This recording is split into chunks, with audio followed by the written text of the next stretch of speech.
a entrar de lleno en lo que tiene que ver el impacto en la justicia de todo este proyecto de corresponsabilidad en la crianza, de tenencia compartida. Estamos recibiendo con muchísimo gusto aquí en los estudios de MBD Noticias a Eduardo Cavalli, quien es ministro del Tribunal de Apelaciones de Familia. Un gusto tenerlo por acá.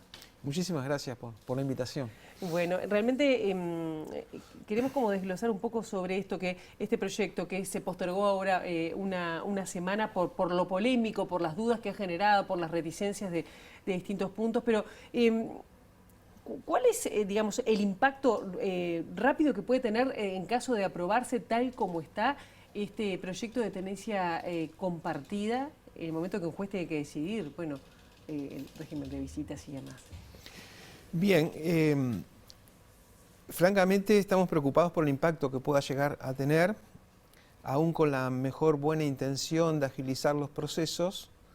Indudablemente la sucesión de juicios puede llevar a impactos fuertes, digamos, sobre los niños cuya tenencia o visitas hay que resolver. El fenómeno que se ha dado en Uruguay es un crecimiento de los juicios en la materia familia especializado, que es diferente de familia. Es decir, tradicionalmente en Uruguay, cuando había un conflicto sobre tenencia o visitas, un juez de familia lo solucionaba. Es decir, o por lo menos se hacía el juicio frente a él y se llegaba a una sentencia que era revisable ante los tribunales superiores. A partir del año 2004, cuando se crea una nueva materia que es familia especializado, se empieza a tratar el tema de las denuncias de violencia doméstica. Posteriormente, esa competencia se enriqueció con la violencia basada en género y además con las situaciones que tramitaban los viejos juzgados de menores que refieren a abusos o amenazas de abuso de los derechos de un niño, niña o adolescente. Entonces, ¿qué sucede? Hoy por hoy conviven esas dos jurisdicciones, la materia familia que tiene a cargo esos juicios de tenencia y de visitas, y por otro lado familia especializado que tendría que intervenir en urgencia, por ejemplo, si se detecta una situación de violencia, tanto del padre o de la madre, o sea, esto es claro, no importa quién sería el agresor, y es necesario una medida de protección a la niñez, bueno, en ese caso va a estar interviniendo ese otro juzgado. El proyecto, yo pienso que es el punto más complejo, más álgido, es el que establece que cuando se disponen medidas por la denuncia de un progenitor a otro, allí comienza a actuar ese otro juez que suponemos, porque no lo dice la ley claramente, o el proyecto de ley, si es el juez de familia o de familia especializada. No sé si es compleja la explicación, pero lo que quiero resaltar... Claro, podrían intervenir dos juzgados para un mismo caso de una pareja que tenga un tema... Exactamente, es lo que está pasando ahora. Yo he tenido siempre la preocupación un poco de conversar a veces con personas hoy adultas que fueron niños que estuvieron judicializados o cuya infancia transcurrió muy judicializada. Y el impacto de los juicios en los niños es enorme, enorme. El daño que provoca el juicio... el conflicto de los padres llevado a juicio a que un tercero imparcial termine de resolver cosas que normalmente los padres en Uruguay y en todas partes del mundo resuelven en la intimidad de la familia, ¿verdad? Pero estas situaciones conflictivas lleva a que no se ponen de acuerdo y se va a un juicio. Si un juicio causa daños, causa efectos traumáticos, la sucesión de juicios es mucho más daño. Y si hay juicios paralelos, el daño entonces se multiplica. Nos puede pasar a cualquiera de nosotros. Imagínense que nosotros tenemos que hacer un reclamo civil de dinero, no es una cuestión de familia, y que haya dos jueces resolviendo esa situación. Creo que nos provocaría cierto nerviosismo, ¿verdad? O si estamos en jurisdicción penal, alguien nos acusa de un delito y hay dos jueces que están diciendo vas a quedar libre, vas a ir privado de libertad. Bueno. Muchos niños hoy tienen esa realidad de tener un juicio, un juez, un defensor en un tribunal y a su vez en familia especializado, otro tribunal, otro defensor y otras resoluciones. ¿Y este proyecto que elimina eso y hace que sea un solo juez? No. ¿O sigue el problema, pero en plazos más cortos? ¿Se podrá? El problema es que no es clara la ley porque habla del juez que recibe una denuncia y las denuncias supone que está actuando familia especializado porque hay una situación grave de vulneración de derechos o de violencia que está recibiendo ese niño, ¿sí? Entonces habla del juez y dice más adelante que ese juez, respetando el debido proceso, establecerá un régimen transitorio de visitas o de tenencia, áreas que son específicas del otro juzgado, el de familia común. Por eso entiendo que ojalá, esto lo hablo desde la perspectiva imparcial, que es la vocación que uno tiene como juez, no lo hablo de la perspectiva político-partidaria ni de los grupos de presión con los cuales no tengo ningún vínculo, sino que desde la imparcialidad y teniendo presente ese norte que nos debe guiar a todos, que es el interés superior del niño, pienso que hay que ser muy claro y preciso y que ojalá esto el Parlamento lo revea en el proyecto de ley y lo mejore, en el sentido de determinar cuándo actúa un juez y cuándo actúa el otro. Por el proyecto de ley, aparentemente se crean nuevos campos de batalla o se reafirman campos de batalla, y hay personas que son tan conflictivas que si le das un campo de batalla lo van a aprovechar, si le das dos lo van a aprovechar y si le das tres lo van a aprovechar. No estoy exagerando nada porque ¿qué sucede? Igual esto Sí. le quería preguntar, igual es un porcentaje muy menor de los casos de divorcio con discusión de temas de los hijos, ¿no? Sí, no hay estadísticas, pero supongo por la experiencia personal, y creo que eso lo trasladamos a cualquiera de nosotros, en general las parejas arreglan estas cosas, no tienen necesidad de ir a un tribunal. Ahora, cuando hay situaciones de violencia, de vulneración de derechos, obviamente son situaciones dolorosas. Hoy, por suerte, la materia familia tiene una perspectiva de derechos humanos. Esto ya no es un problema que sucede dentro de las paredes del hogar, sino que todo el Estado está interesado en que si hay una situación de violencia, de vulneración de derechos, obviamente el Estado debe intervenir. Claro. Quizás sea un porcentaje muy minoritario, pero es obviamente muy doloroso. Claro. ¿Y qué pasa, por ejemplo, si se aprueba el proyecto de corresponsabilidad en la crianza o de tenencia compartida? ¿Qué pasa con el régimen de pensión alimenticia, el régimen de visitas? Si todo es compartido, ¿eso ya no correría o de qué manera impactaría? Porque eso es una realidad para la gran mayoría de quienes pasan por el juzgado para arreglar esas No, por diferencias. supuesto. El proyecto tal como llegó ahora a Cámara de Diputados, o como lo aprobó el Senado, sufrió bastantes variaciones y se salió un poco de determinadas normas de corset que obligaban al tribunal a hacer determinadas cosas y hoy establece principios generales. Claramente el principio ahora general, que no lo teníamos antes, es el de favorecer la tenencia compartida en los casos que sea posible y siempre que no afecte al niño. Pero eso ya estaba.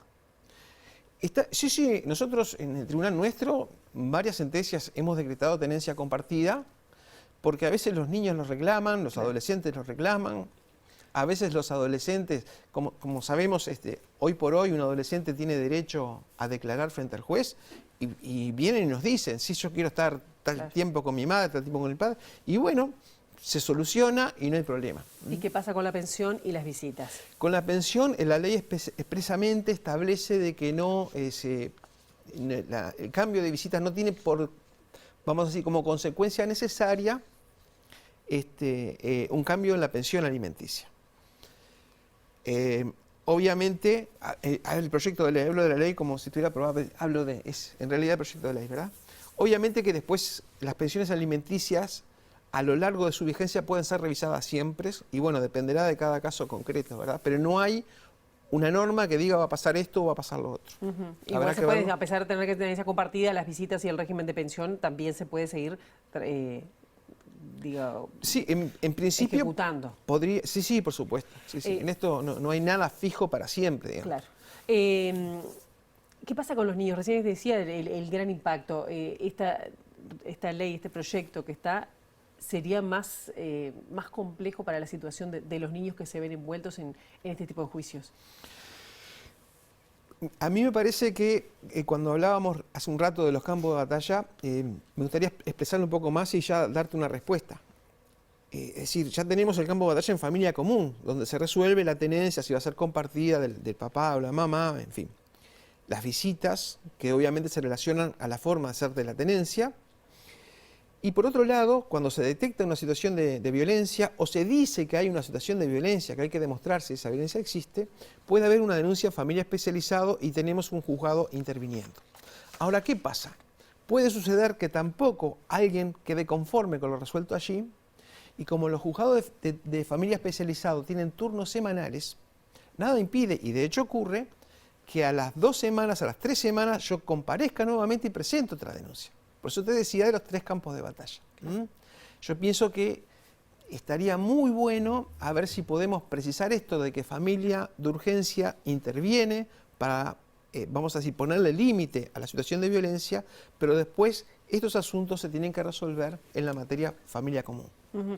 Yo le quería preguntar, porque a veces uno de los argumentos para bueno, tirar abajo este proyecto, lo que sea, es que la justicia está desbalanceada a favor de las madres, que todo lo que digan las madres está bien y la justicia no ha sido justa en los últimos años. Usted que está dentro del sistema judicial, ¿esto es así? ¿Hay un desbalance a favor de las madres que deja a los padres, lo digo en genérico, pero hablando de esta manera, que es lo que se está manejando? ¿Deja a los padres apartados, culposos, culpables y demás? No, lo que ha sucedido es, con la aprobación de la ley de violencia basada en género, ¿sí? Vamos a decir, la jurisprudencia ha establecido medidas de protección hacia la mujer que dice ser víctima de violencia, más allá de que no se termine de comprobar esa violencia, ¿verdad? Una mujer, por ejemplo, comparece ante un tribunal y dice, bueno, me insulta, me degrada, me trata mal, quiero medidas de no acercamientos, de que no se comunica conmigo.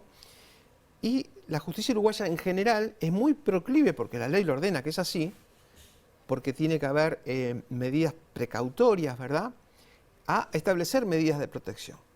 ¿Ocurrió esa violencia de género? ¿No ocurrió? Bueno, quizás eso habría que determinarlo en otro juicio con otras garantías, pero en una breve audiencia se establecen medidas de protección. Eso puede indicar que, bueno, que se quiere favorecer a la mujer. Yo entiendo que no es así, que los tribunales actúan con imparcialidad, nos podemos equivocar, es obvio, pero hay una ley que es declarada de interés público, como la ley de violencia basada en género, que nos lleva nos obliga como tribunales a actuar siempre previniendo cualquier tipo de violencia contra la mujer. Uh-huh. Y la ley uruguaya integral de violencia basada en género tiene la particularidad que comprende a mujeres de todas las edades, de 0 hasta el fin de la vida, pero también comprende a niños y adolescentes varones. Por lo tanto, se aplican los mismos principios de protección. Sí tiene una norma que a mi juicio es bastante polémica, el artículo 67, literal C, que establece que en caso de adopción de medidas se debe suspender las visitas con el papá.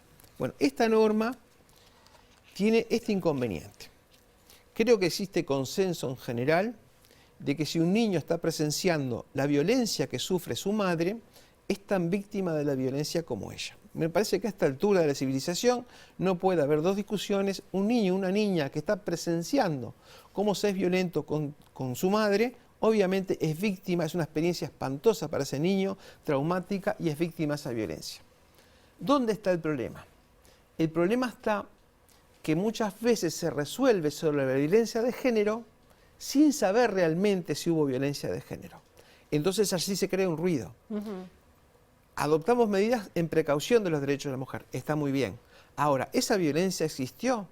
¿Qué hacemos entonces con la vinculación entre el supuesto agresor y los niños? Eso me parece que ha provocado mucho descontento, claro, y es una de las razones por las cuales existe este proyecto. Solo para un sí y para un no, los niños quedan más desprotegidos en este tipo de casos que usted estaba planteando, de presunta, digo, de denuncias concretas de violencia ante medidas cautelares o lo que sea. ¿Que hay más desprotección para los niños si se aprueba esto que pueda haber al no, yo pienso que la observación general que me parece que corresponde hacer al proyecto es esa circunstancia de que no se delimitan bien las competencias de familia y familia especializada. Bien. Perdón, aparte, me quería... Sí. Yo entiendo que más allá de que proyecto utiliza una expresión que francamente para mí no corresponde, en mi humilde opinión, que es aquello del principio de inocencia. Entiendo que ningún tribunal se va a sentir, nosotros respetamos las leyes obviamente, y esta ley si se aprueba la vamos a cumplir, pero pienso que de todo el texto legal, ningún tribunal ante una situación de violencia va a estar, va a ignorar esa situación o no va a disponer medidas de protección. No va a Eso poner. me parece que no va por allí. Uno parte de la base que ningún legislador en este país va a aprobar una ley diciendo de que cuando un niño sufre violencia no se deben establecer medidas de protección. O sea, la interpretación racional de lo que aparentemente va a ser ley es esa, ¿no? En eso pienso que debemos quedarnos todos tranquilos. Obviamente nos podemos equivocar porque como la judicial, como toda labor humana, puede cometer errores, pero entiendo que la interpretación no puede ser otra. Eduardo Cavalli, muchísimas gracias por estos minutos y